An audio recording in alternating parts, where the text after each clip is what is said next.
Hey listeners, this episode is brought to you by EF World Journeys. Today's travelers want more from their vacation. That's why more people are turning to travel professionals to help them explore the world with confidence. For nearly 35 years, EF World Journeys has been the go-to guided experiential travel company for leisure travelers who want to learn more about people, places, and cultures around the world.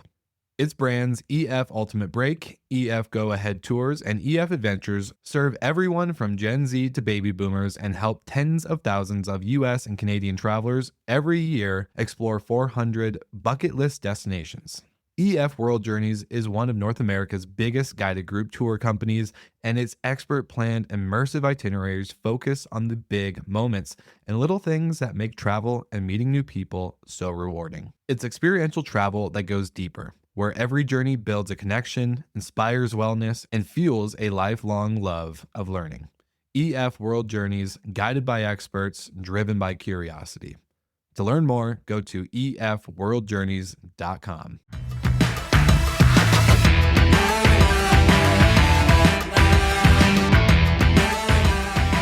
Welcome back to the Skift Travel Podcast. I'm Will Slickers, the Director of Video and Audio Strategy here at Skift, and we're bringing to you another Sessions episode, but this time we're featuring Glenn Fogel, the CEO of Booking.com, and of course our founding editor, Dennis Shaw. In this episode, you're going to hear them go into the ever-changing landscape of OTAs, but of course, the big topic of the year, AI. So thank you for tuning into the Skift Travel Podcast, and we hope you enjoy this episode. Now, let's begin.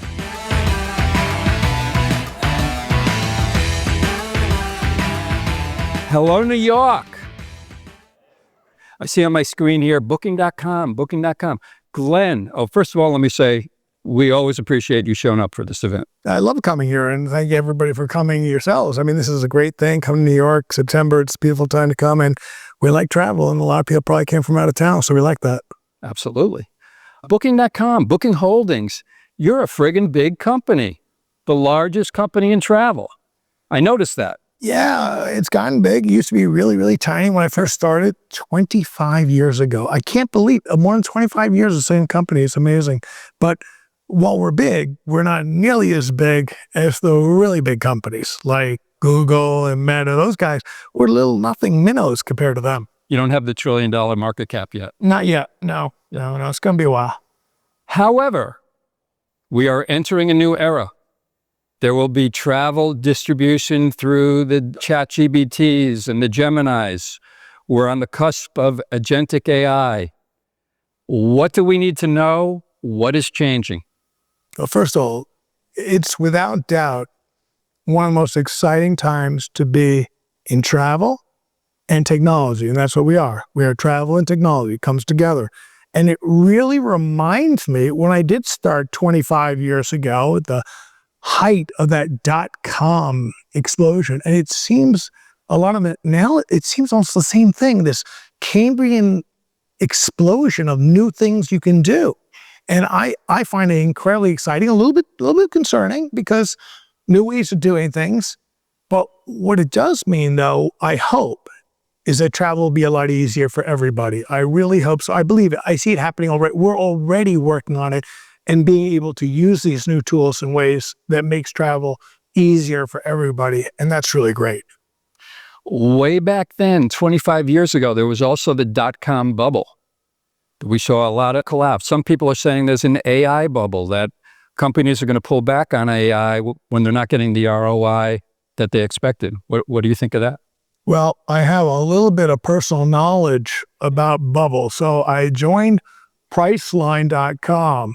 And I accepted the offer in the end of 1999, but I said, I'd like to get my bonus. I was working for a bank at the time, Morgan Stanley. I was head trader at Morgan Stanley, asset manager for a guy named Barton Biggs. We ran a good size of money and everything. I want to get my bonus, which wouldn't be till February of 2000. So I start end of February, which was 1 week before the NASDAQ peaked in March. And Priceline, which had gone public way back in the spring of 1999 and established a market capitalization of over 30 billion at that time. When I joined it, it was down to about 15. And in just a few months, end of the year of 2000, we were down to just a couple $100 million.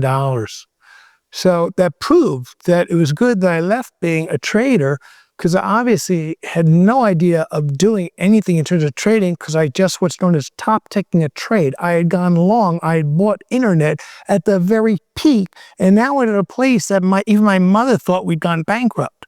But in the end, it can work out. So the stock went down at the time, and I'll do the easy math. We went down to approximately $6 a share, because we had to do a reverse split. It's actually $1 a share, $6 a share. And in the last couple of months, we've been getting closer and closer to 6,000, saying it to make the math easy. So that's 1,000 times better over 25 years. So you can have bubbles in the valuations, but if it's a good company, it can produce something that is great. And I hope and I believe that, yes, there are going to be a lot of companies that are absolutely not going to make it. The valuations are crazy. It's not going to work, et cetera. But what's being built is technology that will absolutely, I'm certain, is going to change every part of society, and we'll be the better for it. When we talk about ChatGPT, you have partnerships with ChatGPT and Microsoft and Amazon. You can keep going. Yeah, Pretty much. or And Salesforce, it's really great. Some of the stuff we're doing there. I was talking with our CEO, Open Table, which has the relationship with Salesforce, Debbie Sue, and Debbie just sent me an email earlier today about how we really are achieving some significant benefits in terms of the relationship. Some of the things that they've been able to help in assistance they provided, the customer service, the things that Open Table does, that really is. And it's just, we have it at booking.com. We are seeing concrete benefits, real numbers that show the benefits from some of these technologies. And I've read some articles by some people saying, oh, there's no real benefit. Look, for some people, I'm certain that's true. Absolutely. And maybe it's for a lot of people. I can't speak for other people. I can only say that we are seeing true benefits from the use of many forms of AI. We talk ChatGPT, from large language models. There's lots of AI. And we've been doing machine learning stuff for well over a decade, but I don't know, 15 years. So again, it's different forms of technology that's helping us do the business better and provide a better return for our investors. Is ChatGPT now a paid marketing channel for you? No, it's not paid marketing, though who knows where they're going to go. I don't know. I don't speak to Sam about what they're, or any of the people there about how they're going to eventually want to take that company. If they want to do that, that'd be fine. I have no problem with that. And it is interesting because a lot of people are trying to figure out, when you look at the market capitalization of these companies, and then you see on top of that the amount of CapEx that's being spent. I mean, they sound like the GDP of not small countries, of mid-sized countries that's being pushed out there. And they said, well, how are you going to get the return on that? And that's an interesting question. So somebody says, well, it's going to be an advertising model. I don't know. I don't think anybody So right knows. now it's all for free. Well, you do have to pay when you use their tokens. They do. You don't get everything for free. You want to use the business, you got to pay. But I do believe that there are many different ways that people can achieve financial return. The question is, will it be high enough for what the valuations are and what people are spending? I don't know the answer to that. Nobody does. Do you talk to them about what their aspirations are in travel? Do they want to be travel agents? We talk to everybody. Yep. Everybody in the area about how can we together partner in a way that is beneficial to both of us. By the way, we don't make our own electricity. We partner with a utility that that's so again, people sticking to what they're great at usually produces a great benefit to both parties or multiple parties. What about agentic AI? How's that going to change things? How's that going to be different than your booking.com AI trip planner now? Well, again, when I talk about this with you, it's almost like we run the tape back and not actually talk. We just say what I said last year and the year before. And let's look data to that. Well, it's the vision is still the same. Mm-hmm. The vision hasn't changed, and that is travel is frustrating. We've all had really, really frustrating times trying to get the trip that we wanted, the way we wanted it, and trying to book it. It's taking forever, and you get, oh my God. And that's why I admitted, Amy, my wife, she doesn't boast of our travel because I can get frustrated and everything. But the idea of agentic is the idea that this automation is going to take care of a lot of the frustration and stuff. I mean, things as simple as stuff as we went to the south of France. There's a holiday. My son graduated from the university in June. And so we said, we're going to go to South France as a thing. But the problem was he was going off with some of his buddies. Before we're going to the south of France, he's going to be in Greece on some island. And my daughter was also going to be in Greece, a different part of Greece, with her boyfriend and everything. And then my wife was going to be coming from the New York area, and I had something else. And trying to organize it all so we'd all end up in the same place. And it was quite, so you think there'd be some automation. We just want to go together, and that would all automatically happen. That's what I want agentic to do, and put it together. Just put a couple of choices to me, and then we'll choose. And there used to be such a thing. It was called a human travel agent. And you went to her, and you explained the situation, and then you waited a day or two, and she came back, and she called you on the phone. And there's the phone you talked on, and then you talked back. It was like done like this. You talked to her, and then she did it. And you made one payment. And if anything went wrong, you just called her again and she fixed it. And you didn't go on hold for 20 hours. And you didn't get all frustrated like when you finally got in touch with somebody and they tell you, oh, I'm sorry, that's a different thing. You didn't buy that from us. You bought that from this other company. You got to talk to them. That's one of the things about our connected trip, because I don't want that frustration. I want people to be able to get everything easily. And God forbid something goes wrong, which it does, because travel, things go wrong. There's weather, there's mechanical, there's all sorts of things happen. People get sick. I want to have it. So it's so easy that you can be helped.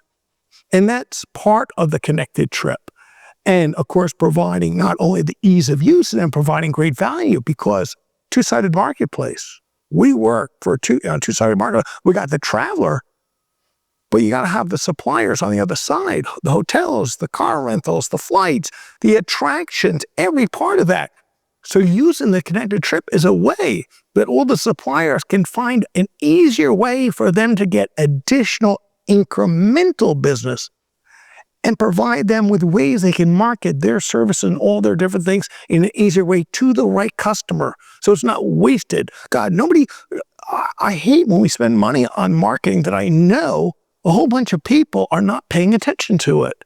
I want to be able to do that one-to-one relationship, just like it used to be when I was growing up. Only we'll use technology. So it'll be much cheaper, much easier, and better, because the database does not forget like that travel agent person did. The whole technological thing knows so much more. Knows everything that's going wrong around the world. I want it so. Occasionally, things have gotten a little bit better where you get the text that says, oh, your flight is going to be delayed. And sometimes it even say, would you like to? It's not enough. I want it so your flight is going to be delayed by 4 hours. However, here's a flight that we could take that's 2 hours from now, so you'll get there. But of course, your car will be picked up late, so we will take care of that immediately on that. And oh, by the way, you're going to get there late. So your restaurant that you were going to have that meeting with that partner is obviously not possible under that time. We will change the reservation. And if the reservation is not available, we will hear 3 other options. Just let us know which one. All that stuff done automatically, okay?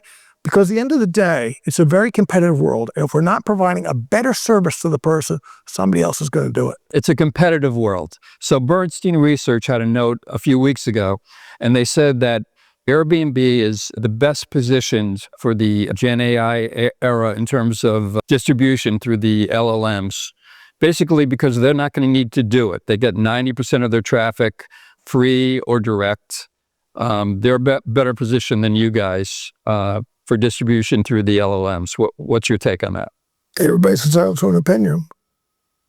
Yeah, but does the opinion have some validity? I look at the market instead as the best way to look at what the prediction of the future is. And I look at how we're doing, because if somebody doesn't think we're going to do well, they're not going to own our shares and they'll sell it. The price will go down. Right. If they think it's going to get better, they'll buy it or keep it up. So I look at that as a good measurement of what does the world think of our company in a new agentic coming world.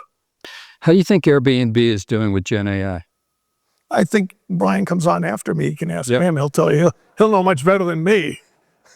Yeah, but I want to give him something to talk about. So So you'd like me to say something negative so that you can say, hey, Glenn said that. Exactly. Yeah, I'm not going to do that. I think I wish we could have direct examination, cross-examination, then a rebuttal with. okay. Well, he gets last licks. I know. That's fair. Go do that. Go ahead. Well, look. Yeah. This is something we should say. Brian and his team, his co-founders and all the people, they created a wonderful thing that people like. It's really good. It's a really great thing. Yep. And I'm really happy that we're able to do that too. And we're doing real well with it. Well, let's get to that. So you say that you've grown faster than the market leader, Airbnb, for 16 out of the last 17 quarters. Are you going to be the market leader? Are you on track to be the market leader in short-term rentals? I don't know, because I don't know what his next steps are. So I do know this. I am very pleased with how much we've grown in this area. I am very pleased that we continue to come out with new ways to do it, new products, improving it. And I know there's still areas where it's not as good as it could be, where it should be. So that gives us upside still to do. And I love the fact that we offer both hotels and non-hotel accommodation, all different. So people get one place to see it all there. Look, travel is such a great business. There's enough room for everybody to do really well. Still, Airbnb seems to be becoming a little more Booking.com-like. They're trying to ramp up hotels, and they adopted, in some ways, your pricing model for short-term rentals. For property managers, they're no longer allowed to charge a guest fee. You guys have not charged the guest fee for a long time. Is that vindication, or how do you view those kind of dynamics? Well, we've always wanted to be able to present the price to somebody knowing what it would be, that they wouldn't get hit at the end with a guest fee type thing. That's the way we always were doing it. Well, I'm not going to speak about how other people, they don't do their model, so that we thought that was the right way to do it. I'll tell you this, though. It's one of those things where people more and more are so competitive. People always want to know, how much is this going to cost? So shifting from that model, but a little bit on, we talked about this in the past, the resort fees and things like that. I'm really glad that in some places now that's kind of going away, right, and that people are able to know, because I don't know about you guys. I feel pretty, like, what do you mean? I thought it was going to be this and now it's that. It's really annoying. So, but it's a competitive world. And the reason why, even though a company may not like it, if other people are offering up the first time they mention the price is lower than what somebody else does, everybody else has to follow that. So these kind of regulations are actually kind of good for everybody. So sometimes regulations are very helpful. Except in Europe, where they blocked your acquisition of eTraveli. Which we are still in courts with. And we're helping make some lawyers very wealthy, I'm certain. I'm not sure what we're paying, but it keeps on going forever. Hopefully we'll get a decision, I don't know, sometime. It's law. Who knows how long. And we talked about this on your stage a couple of years ago, which shows how long ago it was. And it just boggles the mind. And here's part of the thing about regulation and governments and everything. Part of the problem is many times it's behind. So when that all started, there really wasn't like ChatGPT or all these other large language models and the new way distribution and all that.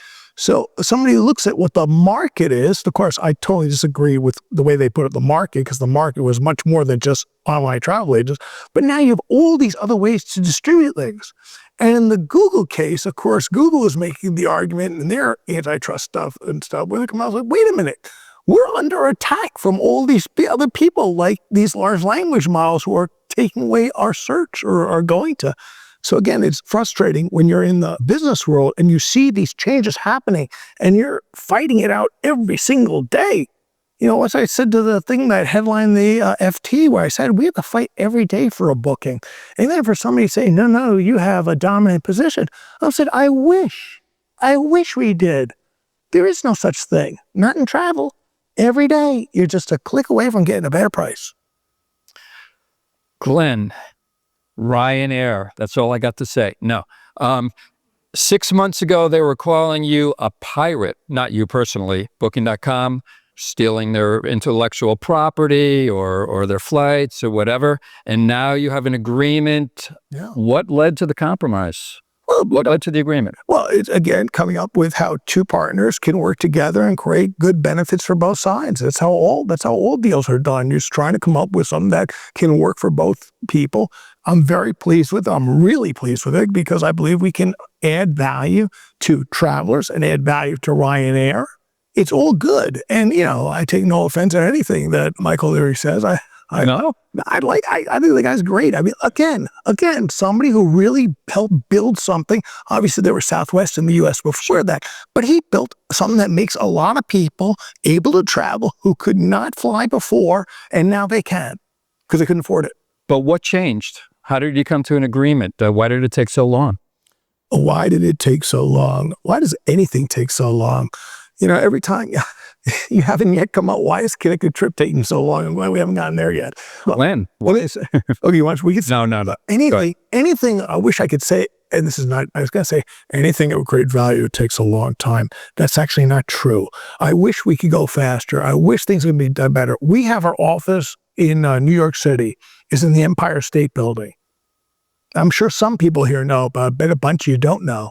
The building was built in a year, 1 year, start to finish, a building the size of the Empire State Building. At the same time, to get from my home in Westchester to JFK along the Van Wyck, it's been going for, I think, 40 years. And the question is why? Why do big projects take so long? I don't know. I wish I could find out why and how to improve and speed it up. You ask, why did it take so long at Ryanair?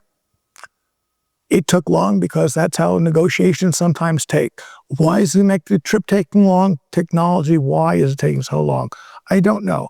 I do know, though, sometimes things happen real fast when you focus on things.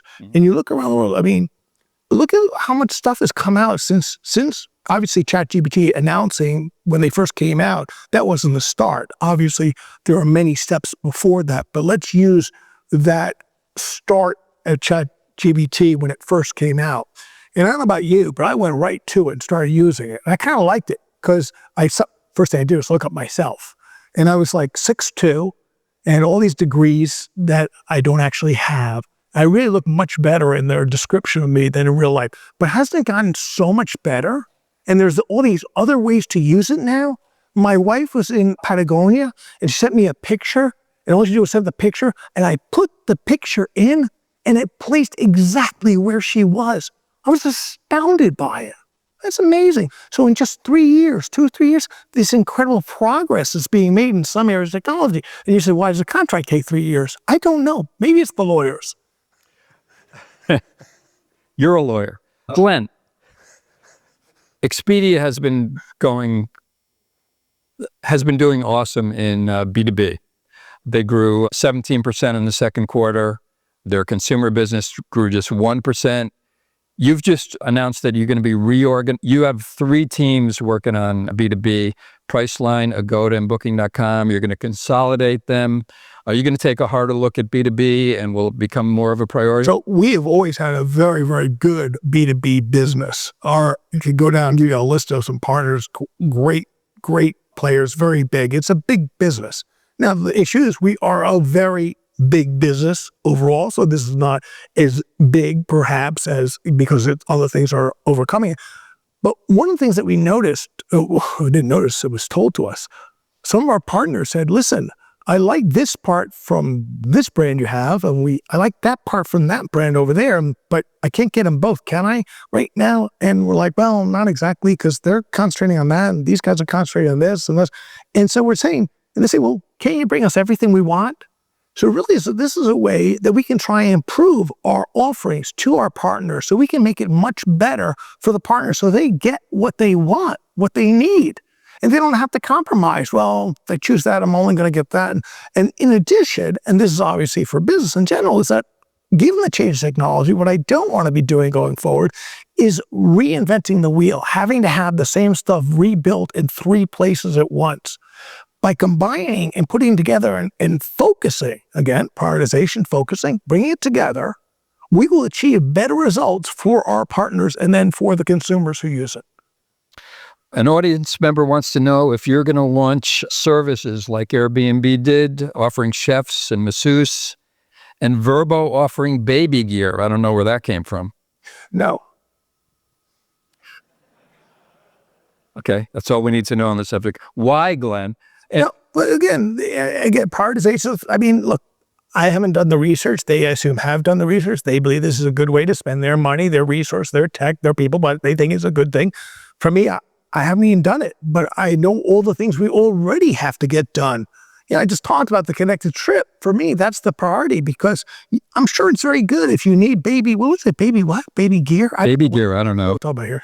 I have 2 kids. I suppose once on a trip, we probably did need it.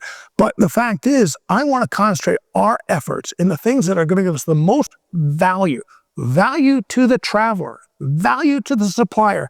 By doing that, by doing those 2 things, I create the greatest value of the company, which the shareholders, the people who put their hard-earned money into the company, have bought shares, they then get the return they deserve. That's what I'm focused on. And if somebody else says, for them, it's baby gear, okay. I don't know their research, how they came up with that one, but I know for me, it's not. Glenn, what's going on with the U.S.? I mean, in terms of Booking.com, you launched an advertising campaign 12 years ago for Booking.com in the U.S. You still say you're under indexed. Why is the U.S. so hard for you? I am very proud. I am very pleased with how we have performed in the U.S. We grew from nothing at Booking.com and nothing in the U.S. And now... Well, you had Priceline. Right, but you had a big brand. Priceline at the time was a niche, name your own price, and it's, by the way, it's done extremely well since the pandemic. When you look at the numbers, you look at our market share, we continue to gain market share in the U.S. In fact, some very big market shares coming right out of the pandemic. For example, do you know we sell more, this is global, we sell more than any other online travel agency in the ex-China, and that partly is due to increasing sales in the U.S., etc. Right. So we came to the U.S. for Booking.com not right away. It wasn't 2000. It was much later on. But I am really glad at the progress we have made and continue to make. And we just sent our earnings call. We did in August, and I made, or our CFO said it, how we continue to gain share in the U.S. So I disagree with you respectfully about it being so, why does it take so long? It's hard. Everything is hard. It's not harder than anything else. It wasn't the first time. Thanks. Thank you very much. Thank you so much for tuning into the special episode of the Skift Travel Podcast. Please leave us a 5-star review wherever you get your podcasts. And of course, if you have other feedback for us to make sure that we're giving you the best content that you want to hear, please email us at podcasts@skift.com. That's podcasts with an S at the end @skift.com.